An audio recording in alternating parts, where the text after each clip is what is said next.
हड़ताल हुई, उन बच्चों को निकाल दिया गया और अल्टीमेटली अब वो अमेरिका में बड़े नेफ्रोलॉजिस्ट हैं। और ये दुनिया में ये थ्रेट्स मौजूद रहते हैं। अलावा साहब, मैं न्यूटन में एक जगह पाकिस्तानी कम्युनिटी से तकरीर कर रहा था। पाकिस्तानी कम्युनिटी में आप जाएं, उनसे जाके पता क्या कहते हैं, बड़ा फिक्र लगा हुआ है पाकिस्तान का, खुदा की कसम मुझे बताइए क्या हाल है उसका, उस मुल्क का क्या हाल है। 3-4 जगह जब मैं लंदन में तकरीर करते करते ल्यूटन में आया, 400-500 पाकिस्तानी थे, मुझे एकदम तकलीफ हुई। मैंने कहा किस माँ का पूछते हो जिसको तुम छोड़ के चले गए थे? मत पूछो, हम संभाल लेंगे जैसे भी हैं।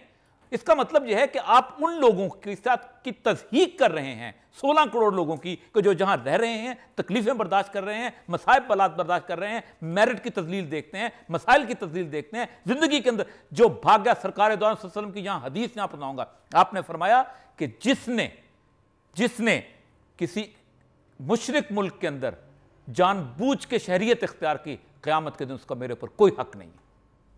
अच्छा जनाब, ये जस्टिस साहब बिल्कुल मोहतरम है, बुजुर्गवार हैं, लेकिन बड़ी क्लियर सी बात है।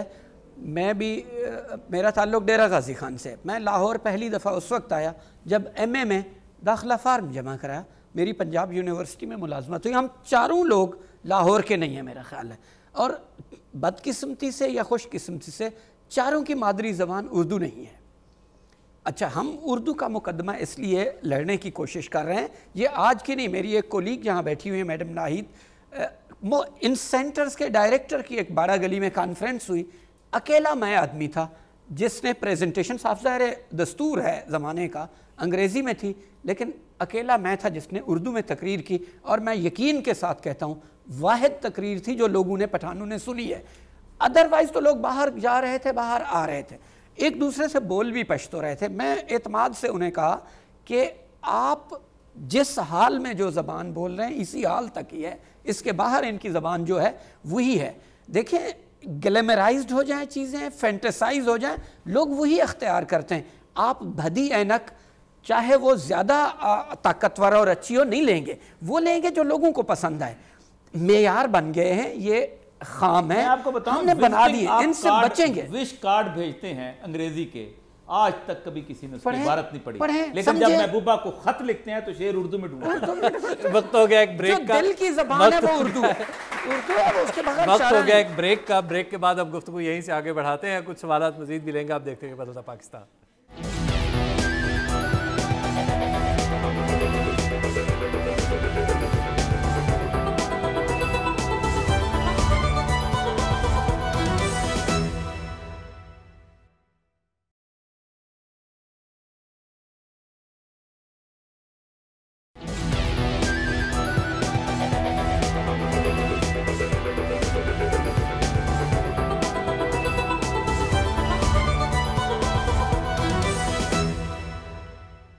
बदला पाकिस्तान में एक बार फिर खुशामदीद, सवालात और जवाबात का सिलसिला जारी है। ज़िक्रिया साहब, मैं आपसे एक सवाल करना चाहूँगा कि ये आप सारी गुफ्तगू सुन रहे हैं, आखिर क्या वजह है कि क्या हमारा हुकूमती निज़ाम ऐसा है, जैसे आपने यूनिवर्सिटी की एक मिसाल दी, क्या हम यूनिवर्सिटी की सतह पे, यूनिवर्सिटी इंडिपेंडेंटली ये काम कर सकती है कि हम यहाँ पे उर्दू नाफिज कर दें? इसी तरह मुख्तलिफ इदारे भी ये काम कर सकते हैं? एक हद तक तो कर सकती है। वो इसलिए कि यूनिवर्सिटी के अंदर जो मामलात हैं, जो मसाइल हैं, जो यहाँ ख़त लिखे जाते हैं, वो तो उर्दू में हो भी सकते हैं। और हमारे वाइस चांसलर, उनको बड़ी हमदर्दी है उर्दू से, उन्होंने बल्कि एक कमेटी भी बनाई थी जो किसी वजह से काम नहीं कर सकी।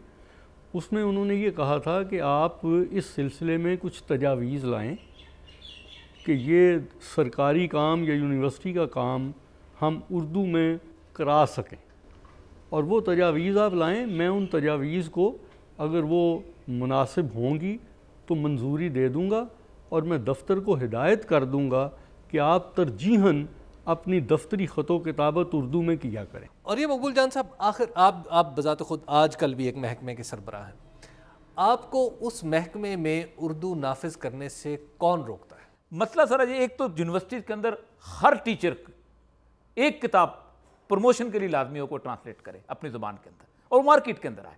जब तक आपके पास इल्म का ख़जाना नहीं होगा तो आप तो इन बच्चों को टामक नहीं है। और दूसरा, एडमिनिस्ट्रेटिव डिसीजन वहाँ पर हो कि कल से सिविल सर्विस एग्जाम का एग्ज़ाम जो है वो आपको पता है कि इस वक्त सिविल सर्विस के अंदर अक्सरियत उर्दू मीडियम बच्चों की है। मेरे जैसे, मैं उर्दू मीडियम बल्कि टाट स्कूल का पढ़ा हुआ, लेकिन मैंने अंग्रेज़ी सीखी, मुझे मेहनत से सीखनी पड़ी। मैं जब वहाँ बैठता था मुझे वो टेढ़ा मुँह करके अंग्रेज़ी बोलनी भी पड़ी, मुझे वो सारे के सारे टर्मिनोलॉजी उनके साथ वो भी करना पड़ा, उस बिहेव के अंदर चूड़ी कांटे के साथ वो फ्राई अंडा भी खाना पड़ा, सब कुछ। हमारा मसला सारा जी कि हम इतने मरूब हैं कि हम, और मरूबियत कहाँ से आई? जहाँ सर सैयद के बहुत बड़े काम हैं, वहाँ डॉक्टर सगदिया साहब तहज़ीबुल अखलाक का जो रसाले हैं, कभी उनको निकालें तो आप हैरान होंगे कि इस तरह इस कौम का तस्हीक उड़ाई गई है कि ये तुम लोग क्या फ़र्श पे बैठ के खाना खाते हो, तुम मेज़ से बैठ के खाना खाओ, तुम चौड़ी कांटा लो, तुम ये क्या उंगलियों के साथ। ये खालिसतन एक ऐसी मरूबियत थी जो लोगों के अंदर आई।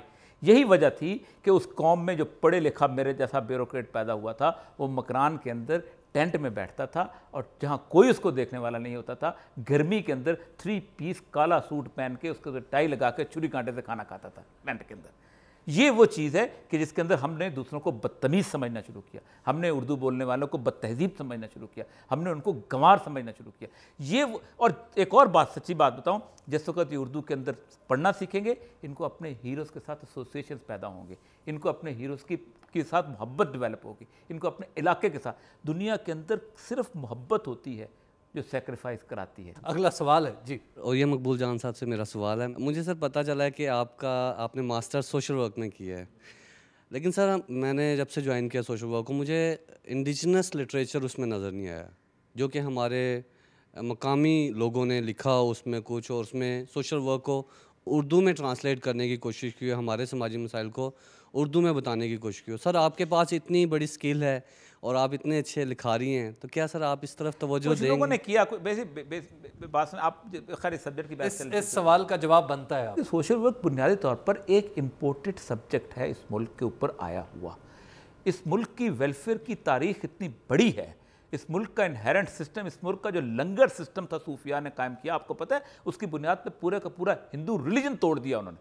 कि एक नीली आंखों वाला, खूबसूरत किस्म के बालों वाला, देवता की तरह का शख्स यूं लंगर बिछाता है, और शूदर जिसके कान में वो शीशा पिघलाते उसको कहता है आओ बेटा यहाँ बैठ के खाओ। वो कहते हैं यकीनन कोई चीज़ होगी इस बंदे के अंदर, इसका मज़हब कबूल करना चाहिए।